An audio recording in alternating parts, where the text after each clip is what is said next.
Hello guys, welcome back to my YouTube channel. आज इस video lecture में हम लोग डिस्कस करने जा रहे हैं एनसीईआरटी का question number 1 chapter first solid state.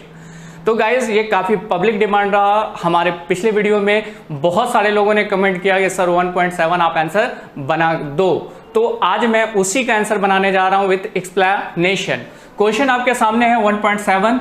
इस क्वेश्चन में क्या कह रहा कि आपको डिस्टिंग्विश करना है किस किस चीजों के बीच में, हेक्सागोनल क्लोज्ड पैक्ट और क्यूबिक क्लोज्ड पैक्ट। दूसरा है crystalline lattice and unit cell, और तीसरा है बच्चा tetrahedral voids and octahedral void. इस तीन क्वेश्चन में क्वेश्चन एक ही है लेकिन तीन तरह से हम लोग डिनोट करेंगे, फर्स्ट, सेकंड और थर्ड, और दोनों में डिफरेंशिएट रखेंगे। क्या है तो आओ यहां देखते हैं। सबसे पहला जो क्वेश्चन आपसे कह रहा है, जिसका मैं सॉल्यूशन आपके सामने लेकर आया हूं कि हेक्सागोनल क्लोज्ड पैक्ट और दूसरा क्यूबिक क्लोज्ड पैक्ट के बीच में क्या डिफरेंसेस होते हैं।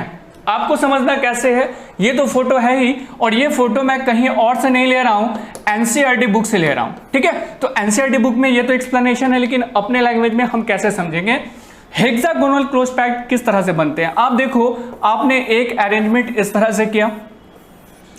ये अरेंजमेंट को आप कंसीडर कर लो कि ये अरेंजमेंट ए टाइप है। इस ए के बीच में आपने फर्दर अरेंजमेंट किया है, जिसको आप मान लो ये बी टाइप है। फर्दर आपने अरेंजमेंट वैसा ही किया है, लेकिन कौन सा टाइप चलेगा, ये टाइप चल जाएगा बच्चा ए टाइप। और फिर इसी के ऊपर हमने फिर से अरेंजमेंट कर दिया है, this is called B type. मतलब ये है ए, ये है बी, ये है ए, ये है बी। लेकिन अगर आप इसे देखते हो तो एक्चुअल में ये 2 डायमेंशन स्ट्रक्चर बन के निकलता है, और हमें 3 डायमेंशन स्ट्रक्चर बनाना। 2 डायमेंशन स्ट्रक्चर सर कैसे, एक डायमेंशन ये जा रहा और दूसरा डायमेंशन ये जा रहा, तो ये 2 डायमेंशन हुआ। अब आप थर्ड डायमेंशन के लिए इसको आगे या पीछे लेकर जाओगे, ये पीछे हो सकता है या आगे हो सकता है, तब जाके आपका थर्ड डायमेंशन कंप्लीट होगा। एक्चुअल में ये हेक्सागोनल क्लोज्ड पैक्ट जो हमें बताना है वो 3 डायमेंशन अरेंजमेंट में बताना है। और बच्चा यहाँ पे क्या कहता है कि द स्फीयर, ये गोला गोला को स्फीयर कह रहे हैं, of the third layer are vertically above the sphere of the first layer. ये फर्स्ट लेयर है, फर्स्ट लेयर के नीचे देखो ये सेकंड लेयर चल रहा। It means the tetrahedral voids of the second layer are covered by the sphere of the third layer. The arrangement is A B type. यहां तो समझ गए, ये तो 2 डायमेंशन है, इसी को आप 3 डायमेंशन में करके सोचोगे कैसे, ध्यान देना। ये अरेंजमेंट जो ए टाइप का है, ठीक। अब ये अरेंजमेंट ए टाइप का कैसे हुआ, यहां पे ध्यान दो। जो चीज मैं अभी आपको बताने जा रहा हूं इसमें वो क्लू छुपा हुआ, ठीक है। अब यहां से एक मॉलिक्यूल्स को ले लो, ले लिए। इसके आसपास जो इससे टच एटम कर रहा वो एक ये है, एक 2 एटम है, एक ये तीसरा एटम है 3, ये एक एटम है 4, ये एक एटम है 5, और ये एक एटम है बेटा 6। ये 6 एटम को आपने लिया और इस तरह का अरेंजमेंट आपने देख लिया कि ये 6 एटम है, बिल्कुल सही है। इस 6 एटम के ऊपर जब मैंने क्या कहा, इसके ऊपर रखोगे तभी आपका 3 डायमेंशन कंप्लीट होने जा रहा। तो ये तो अभी आपका एक डायमेंशन कंप्लीट हुआ, इसके ऊपर फिर से 3 एटम रखोगे। कैसे, ये आप देख लो, एक एटम आपने यहां रख दिया है, सही है। दूसरा एटम आपने यहां रख दिया है, थोड़ा और एटम बड़ा बनेगा जो इससे टच करेगा। ये दूसरा एटम इस तरह से इस जगह पे रह गया है जो इससे टच करेगा बच्चा, और थर्ड एटम यहां रह जाएगा जो इससे टच करेगा।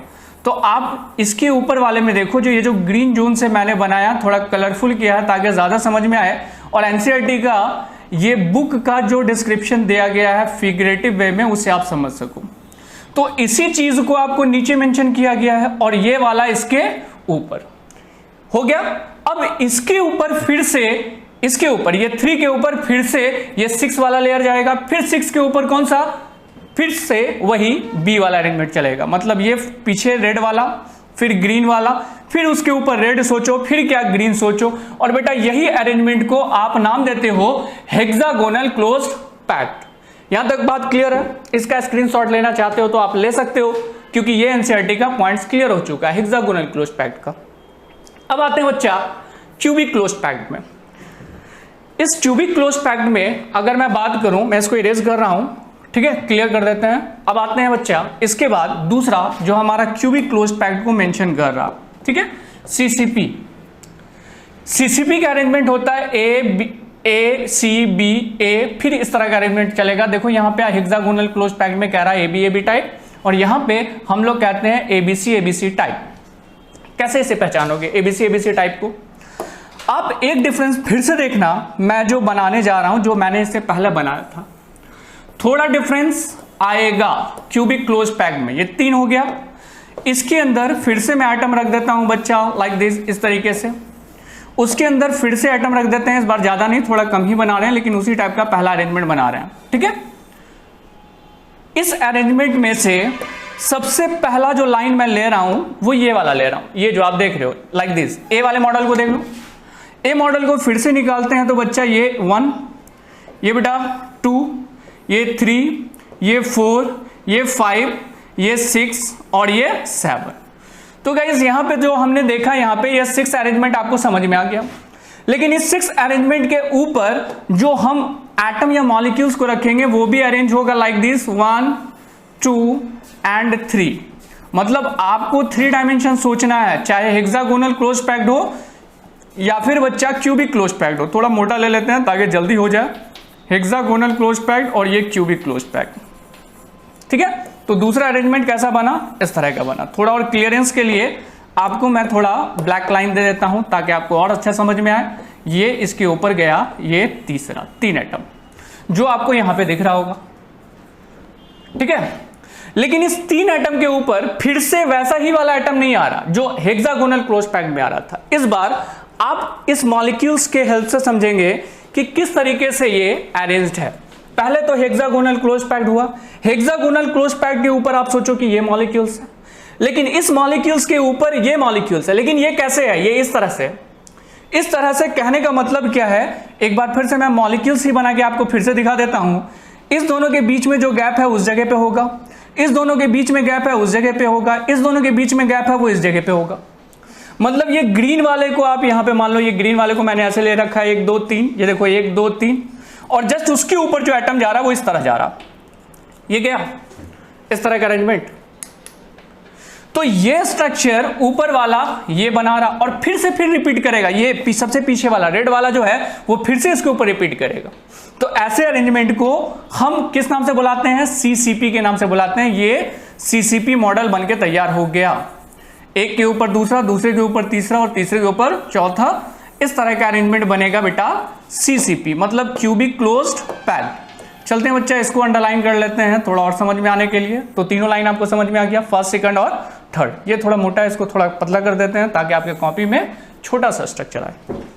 ठीक है, स्क्रीनशॉट ले लीजिए बच्चा, क्यूबिक क्लोज्ड पैक्ड हो गया स्क्रीनशॉट।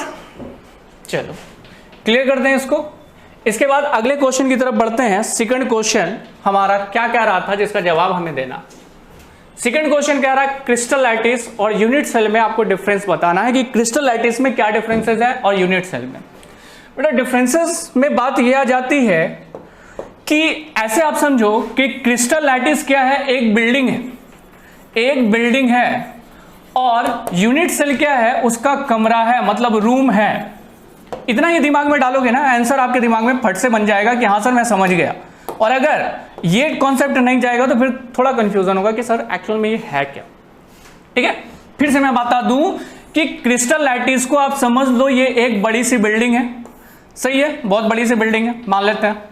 लेकिन यूनिट सेल क्या है, यूनिट सेल उस बिल्डिंग का एक एक एक एक कमरा है, फ्लाइट जिसको कहते हैं। ठीक है, तो यही डिफिनीशन आपसे पूछ रहा है क्रिस्टल लैटिस और यूनिट सेल। तो क्या सर एग्जाम में हम लोग यही लिखते हैं कि वो बिल्डिंग और ये कमरा है, रूम है? नहीं बच्चा, ये लिखना नहीं है, पहले आप अपने दिमाग में सोच लो। अब मुझे एक्सप्लेन करने में ज्यादा आसानी होगी। क्रिस्टल लैटिस ये जो आपको दिख रहा है उसको आप क्रिस्टल लैटिस कहोगे, लेकिन उस क्रिस्टल लैटिस में एक अरेंजमेंट जो यहां पे मैं निकाल के दिखा रहा हूं, ये एक यूनिट सेल बनकर निकल रहा। ये ज्यादा गंदा हो गया, इससे ज्यादा अच्छा पहले ही लग रहा था, तो इसको क्लियर ही रखते हैं। अब समझ में आएगा क्या कहता है crystal lattice. It is 3 dimension arrangement of identical points in the space which represent how the constituent particles, atom, ions, molecules are arranged in a crystal। मतलब इन सब को मिलाकर हम बोल रहे हैं बच्चा क्या, क्रिस्टल। मतलब अगर कोई सॉलिड है उसमें जो टोटल नंबर ऑफ एटम्स होंगे, आयंस होंगे, मॉलिक्यूल्स होंगे, क्योंकि सॉलिड किसी भी चीज का बना होता है इनमें से, तो उसका टोटल का जो अरेंजमेंट होगा वही कहलाएगा आपका क्या, क्रिस्टल क्या, लैटिस। आगे आते हैं बेटा यूनिट सेल। जो बड़ा सा क्रिस्टल आपने बनाया है क्या, क्रिस्टल लैटिस। उस क्रिस्टल लैटिस में जब एक यूनिट सेल निकालते हैं, मतलब एक छोटे से कमरे को निकालते हैं, क्योंकि जो एक कमरा होगा वही बेटा इसका दूसरा भी, जैसा दूसरा होगा वैसा तीसरा भी, जैसा तीसरा होगा वैसा चौथा भी, मतलब किसी एक पे भी स्टडी करते हैं। मतलब यहां पे अगर मैं निकालता हूं किसी एक सेपरेट को, और सेपरेट का हम लोग एनालिसिस करते हैं बेटा, एससीसी, बीसीसी और एफसीसी पढ़ के, उसे आप कहते हो क्या, यूनिट सेल।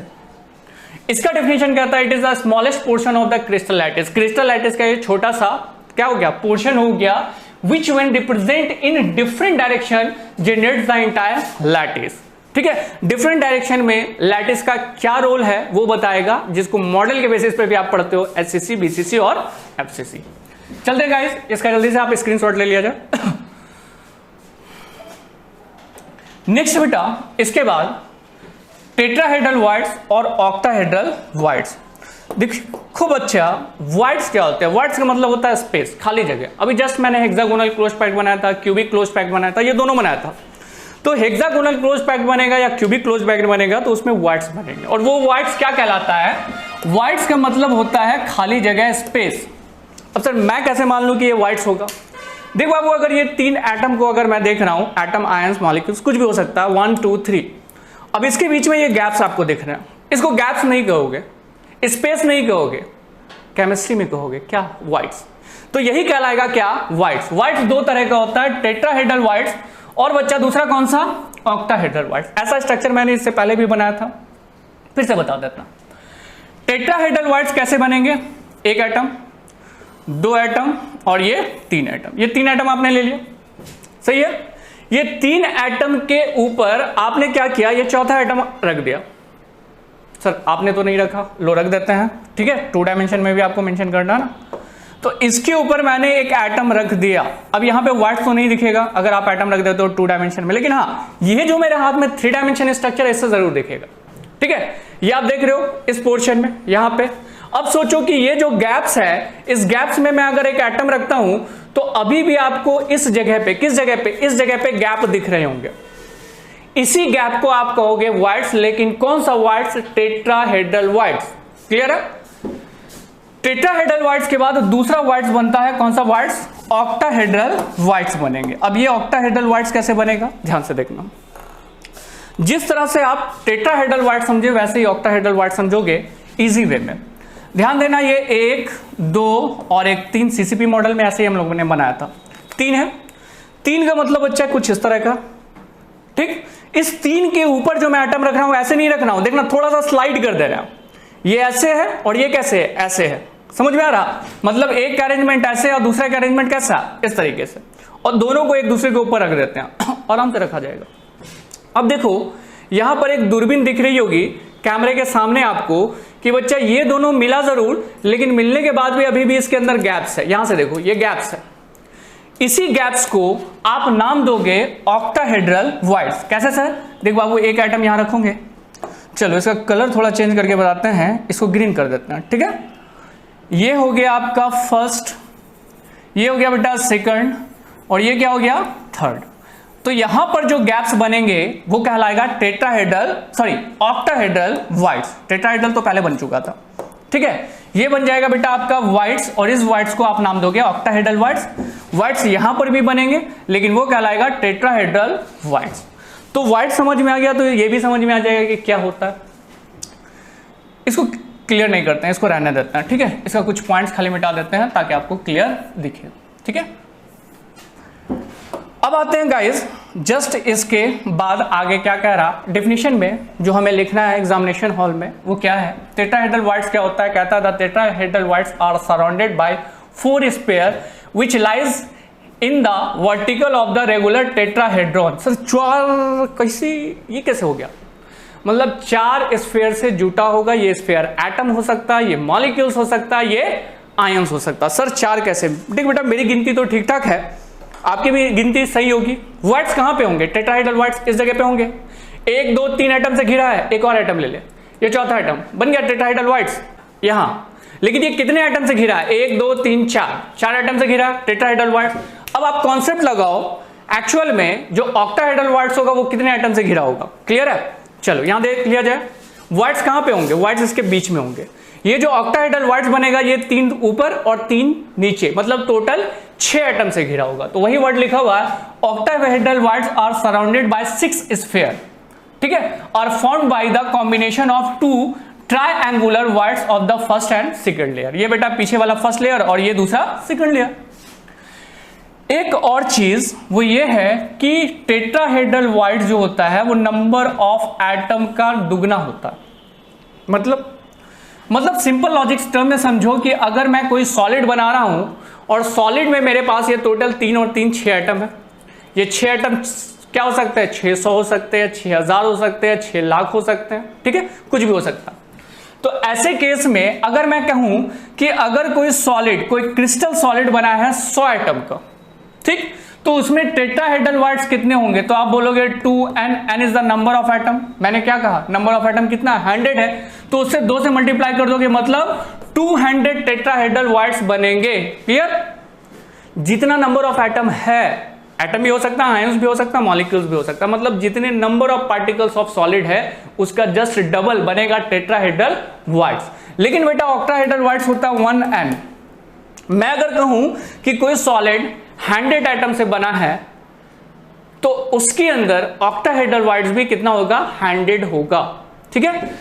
ये एनसीईआरटी का लाइन है, there is a 1 octahedral voids per atom in a crystal, ठीक है।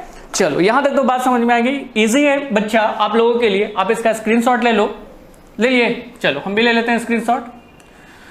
यहां तक आज हमारी ये क्वेश्चन का एक्सप्लेनेशन क्लियर हो गया। नेक्स्ट वीडियो में फिर से मिलते हैं, बने रहिए हमारे साथ। Thank you and bye.